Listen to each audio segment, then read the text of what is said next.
بس يكفي إلى هنا، يكفيكم بكاء إخوة الإسلام، كفى غرلغي يكفي.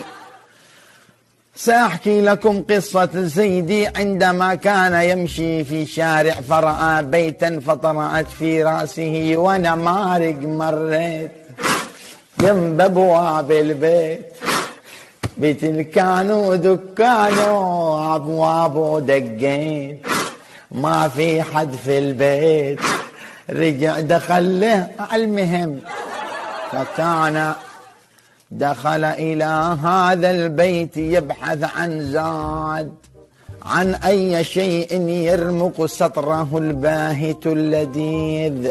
ما هو الباهت اللذيذ؟ والله ما لي علم. على العموم دخل إلى البيت